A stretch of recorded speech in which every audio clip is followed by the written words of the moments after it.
కృష్ణవేణి గారు ఉన్నారు, శంకర్ కృష్ణవేణి గారు. ఆవిడ జూమ్ కాల్ అందుబాటులోకి వచ్చారు. మీరు ఒక్క నిమిషం ఉండండి సార్. కృష్ణవేణి గారు, గుడ్ ఆఫ్టర్నూన్ అండి. కృష్ణవేణి గారు, నా వాయిస్ వినపడుతుందా మీకు? మీ వాయిస్ వినిపిస్తుందండి. నా వాయిస్ సార్ వినపడుతుంది. కంగ్రాచులేషన్స్ అండి. ముందు ఏంటో త్వరలో ఇప్పుడు లాస్ట్ వరకు ఇదే ట్రెండింగ్ కొనసాగితే మాత్రం జనసేన మంచి సీట్లు కొట్టినట్టే అనిపిస్తుంది. ఏమంటారు మీరు?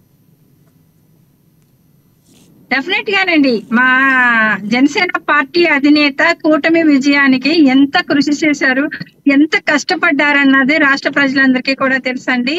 మా అధినేత పవన్ కళ్యాణ్ గారు, నేను చెప్పానండి, నేను డిబేట్ లో కూడా చెప్పడం జరిగింది. అంటే మా జన సైనికులు ఎప్పుడు కూడా 1,00,000 ఓట్ల మెజారిటీ అని ఫిక్స్ అయిపోయారు. దానికి తగ్గట్టుగానే కార్యకర్తలు, నాయకులు అందరూ కూడా కష్టపడ్డారు, వీర మహిళలు అందరూ కష్టపడ్డారు. కానీ అక్కడికి కూడా వైసీపీ యొక్క డాంబికాన్ని చూసి వాళ్ళు చెప్పేటువంటి మాటలు విని కూడా కొంతమంది కూడా 70,000 ఓట్లు పైచీలకు మెజారిటీతో పవన్ కళ్యాణ్ గారు గెలవబోతున్నారని చెప్పామండి. ఇప్పుడు 11 రౌండ్లు పూర్తయ్యేసరికి ఇంచుమించు 70,000 ఓట్లు మెజారిటీ సాధించాము. 1,00,000 ఓట్లు మెజారిటీ ఫిక్స్ అయ్యాం కాబట్టి డెఫినెట్ మేము అనుకున్నది మాత్రం ఖచ్చితంగా సాధిస్తామండి. గెలుపొందుతారు అనుకుందాం, అలాగే ఆశిద్దాం. గెలుపొందిన తర్వాత అవసరమైతే ప్రతిపక్ష పాత్రను కూడా పవన్ కళ్యాణ్ గారు పోషించాలి అని చెప్పి రాజకీయ విశ్లేషకులు కృష్ణమూర్తి గారు అయితే ఏంటి, లేదంటే అక్షర్ సత్యం గారు, సీనియర్ జర్నలిస్టులు వీళ్ళందరూ అంటున్నారు. మరి నిజంగా అధికారంలో ఉన్నప్పటికీ అధికారంతో పాటు ప్రజల కోసం ప్రతిపక్ష పాత్ర పోషించడానికైనా మీ పవన్ కళ్యాణ్ గారు, జనసేన పార్టీ సిద్ధంగా ఉంటుందా? ఎప్పుడు కూడా మా అధినేత పవన్ కళ్యాణ్ గారు వాయిస్ ఎప్పుడు కూడా ప్రజా గొంతేనండి. ఆయన ఎప్పుడు రెండు చోట్ల కూడా దెబ్బతిన్నప్పటికీ కూడా ఆయన ఘోరంగా వాళ్ళు వచ్చినప్పటికీ కూడా ఎక్కడ కూడా పవన్ గారు మీరు లక్ష హోదించింది ఇప్పటి వరకు కూడా అధినేత పవన్ గారు. యువపక్ష హోదాలన్నా అలాగే అధికార పక్షంతో కొనసాగాలి, మా కూటమి ప్రభుత్వాన్ని స్థాపిస్తుంది కాబట్టి ప్రజల పక్షాన ఇప్పుడు పవన్ కళ్యాణ్ గారి పోరాటం ఉంటుంది. ప్రజా సంక్షేమం కోసం ఆయన పనిచేస్తారు, ప్రజల యొక్క అభివృద్ధి కోసమే పనిచేస్తారు. ఇవాళ కూటమిని ఇంత కూర్పుగా తీసుకొచ్చి ఆయన ఎన్నో అవమానాలు పడ్డారు. అధినేత పవన్ కళ్యాణ్ గారు అయితే ఎంతో భరించారు. మా సొంత క్యాడర్ నుంచి కూడా ఎన్నో అవమానాలని ఎదుర్కొన్నారు. అంటే చాలా మంది నాయకులకి సీట్లు ఇవ్వలేదని ఆయన్ని నోటుకొచ్చినట్టు కొంతమంది మాట్లాడి ఇవన్నీ భరించిన రాష్ట్ర ప్రయోజనాల కోసం, రాష్ట్ర అభివృద్ధి కోసం మాత్రమే, భావితరాల భవిష్యత్తు కోసమే ఇవాళ నేను కూటమి కూర్పు కోసం నేను పని చేస్తున్నాను. రాష్ట్ర అభివృద్ధి తర్వాతే నా అభివృద్ధి అని మా క్యాడర్ కి మన అభివృద్ధి అని చెప్పడం కూడా జరిగింది సార్. ఇవాళ ప్రతిపక్ష హోదా పోషించాలి అనేది ప్రజా కోరిక. అంటే మనం కొంతమంది అంటే సరిపోదు, ప్రజా కోరిక అయి ఉండొచ్చు. కాకపోతే మేము అధికార పక్ష గవర్నమెంట్ ని ఫామ్ చేయబోతాం. ముందు ఆ దిశగానే మా ఆలోచన ఉంటది సార్. ఇక్కడ ఇంకొకటి ఉంది, మీరు ఇప్పుడు ఒకవేళ మీరు ప్రభుత్వాన్ని స్థాపిస్తే ఇది సంకీర్ణ ప్రభుత్వంగానే చూడాలి. ఎందుకంటే మీరు 2 రాజకీయ పార్టీలు, 3 రాజకీయ పార్టీలు కలిపి ప్రభుత్వాన్ని స్థాపిస్తున్నాయి. ఈ ప్రభుత్వాన్ని స్థాపించిన తర్వాత మరి ఎవరికైనా ప్రజలకి క్షేమం చేసే విషయంలో రాజకీయ పార్టీలకి విరుద్ధత భావాలు ఏమన్నా వస్తే మరి రేపొద్దున పరిస్థితి ఎలా ఉండబోతుంది? జనసేన దానికి తట్టుకుంటానికి, నిలబడటానికి అవసరమైతే బీజేపీతోనో లేదంటే టీడీపీతోనో అవసరమైతే విభేదించైనా ప్రజల పక్షం నిలబడటానికి మీ పార్టీ రెడీగా ఉందనుకోవాలా? ఎప్పుడో రెడీగా ఉంటుంది సార్. ఎందుకంటే ప్రజల అభివృద్ధి కోసం మాత్రమే మేము పనిచేస్తాం, ప్రజల సంక్షేమం కోసమే పనిచేస్తామని చెప్తున్నాం. ప్రజలకి అన్యాయం జరుగుతుందంటే మా అధినేత పవన్ కళ్యాణ్ గారు ఆయన రాజకీయ ప్రయోజనాలు ఎప్పుడూ ఆశించరు.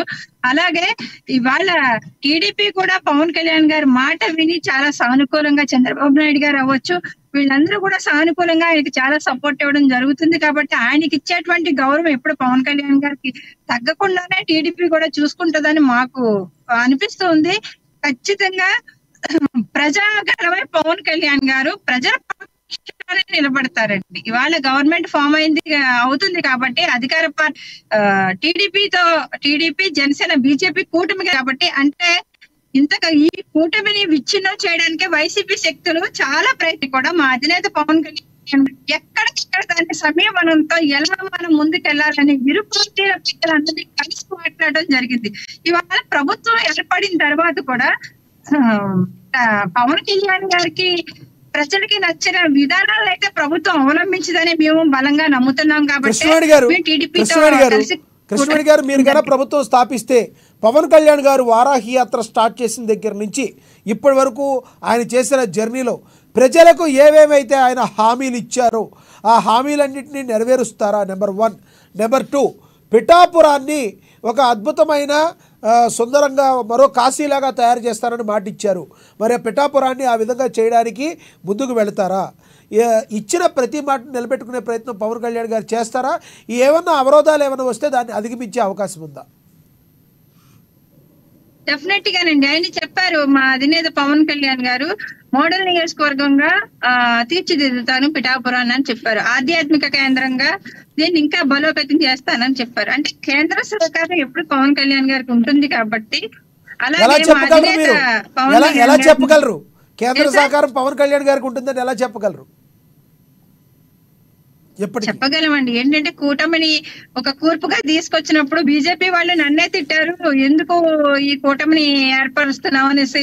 మీరే ఇండివిజువల్ గా వెళ్ళొచ్చు కదా, మనం మా సపోర్ట్ ఎప్పుడు ఉంటది కదా అని కేంద్ర పెద్దలు కూడా చెప్పారు. నరేంద్ర మోడీ గారి ఆశీస్సులు, అమిత్ షా గారి ఆశీస్సులు పవన్ కళ్యాణ్ గారికి ఎప్పుడు ఉంటాయి అంటారు మీరు? పుష్కలంగా ఉంటాయండి. ఎప్పుడు కూడా ఏంటంటే మనకి ఎన్డీఏ కూటమిలోని కావచ్చు, మనకి కేంద్రంలో కూడా మనకి బీజేపీ గవర్నమెంట్ ని ఫామ్ చేయబోతుంది. అవును, మీరు అన్నది నిజమే. బీజేపీ ఇప్పుడు మళ్ళీ 300 సీట్లకి లీడ్ లోకి వచ్చింది. బీజేపీనే మళ్ళీ చేయడానికి అవకాశాలు ఎక్కువగా ఉన్నాయి. ఇప్పుడే మనకు బ్రేకింగ్ న్యూస్ అందుతుంది. ఇద్దరి వరకు 290 అలా ఉంది. ఇప్పుడు 300 సీట్లు దగ్గర బీజేపీ 300 క్రాస్ చేస్తున్నట్టుగా కూడా మనకు తెలుస్తుంది. కరెక్టే మీరు అన్నది, అవకాశాలు ఉన్నాయి. మా అధినేత పవన్ కళ్యాణ్ గారు అయితే మాత్రం ఖచ్చితంగా పిఠాపురం నియోజకవర్గ ప్రజలకి ఇచ్చినటువంటి మాటను ఎక్కడ తప్పరు. అలాగే ఆయన స్వస్థలం చేసుకున్నారు పిఠాపురం నియోజకవర్గాన్ని. అంటే కొంతమంది నిన్న కూడా కొంచెం పేక్ ప్రచారం నడిచింది, కేంద్రంలోకి వెళ్ళిపోతారట, ఇక్కడ ఎమ్మెల్యే పదవికి రాజీనామా చేస్తారంట అని గంట కృష్ణవేణి గారు ఇక్కడ ఒకటి సామాన్య ప్రజల్లో ఉన్నది ఏంటంటే, ఆయన కేంద్రానికి వెళ్తారంటే ఆయన అక్కడి నుంచి ఏదో నెగిటివ్లో కాదు, పాజిటివ్లో. ఎందుకంటే ఇప్పుడు సీఎం హోదాలో ఉండాల్సిన పవన్ కళ్యాణ్ గారు కూటమిని దగ్గరకు చేసి ఇప్పుడు సీనియర్ అయిన చంద్రబాబు నాయుడు గారు సీఎం అవడానికి, ఆయన గాలిపటంలాగా ఎగరటానికి ఈయన ఒక థ్రెడ్ లాగా ఉపయోగపడ్డారు.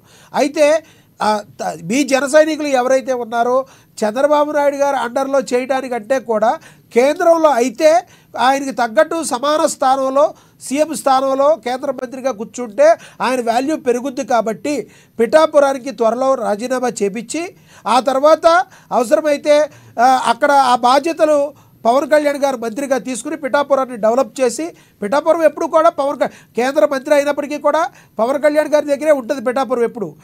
అయితే ఈ రకంగా మంత్రిగా ఎదగటం వల్ల ఏంటంటే జాతీయ స్థాయిలో కూడా గుర్తింపు పొందుతారని అనుకుంటున్నారు. అలా కావచ్చా?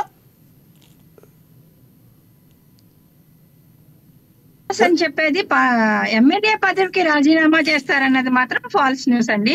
నిజంగా కేంద్రంలోనే నరేంద్ర మోడీ గారి నాయకత్వంలో మన దేశ ప్రజలకే కాదు, మన రాష్ట్రానికే కాదు, మంచి పని చేయడానికి పవన్ కళ్యాణ్ గారు లాంటి వ్యక్తికి గౌరవమైనటువంటి పదవి కానీ బాధ్యతలు అప్పచెప్పితే అంటే ఇప్పుడు ఒక మంత్రిగా అక్కడ ఉండాలి అంటే ఎమ్మెల్యేగా కుదరదుగా, రెండు పదవుల మీద కుదరదు. అయితే కేంద్ర మంత్రిగానే ఉండాలి, లేదంటే ఎమ్మెల్యేగానే ఉండాలి. కానీ రాజీనామా చేస్తారన్నది మాత్రం అవాస్తవం అండి. ఖచ్చితంగా దానికి తగ్గట్టుగా సో మీరు మీ పవన్ కళ్యాణ్ గారు కేంద్ర కంటే కూడా స్థానికంగా ఎమ్మెల్యేగా ఉండాలని మీరు బలంగా కోరుకుంటున్నారు. అయితే మేము బలంగా కోరుకుంటున్నామండి ఖచ్చితంగా. ఎందుకంటే మా అధినేత పవన్ కళ్యాణ్ గారు ఇవాళ ఇక్కడ నుంచి ఎమ్మెల్యేగా పిఠాపురం నియోజకవర్గం అంటే రేపు పొద్దున్న సీఎం కాన్స్టిట్యూన్సీ కూడా ఓకే.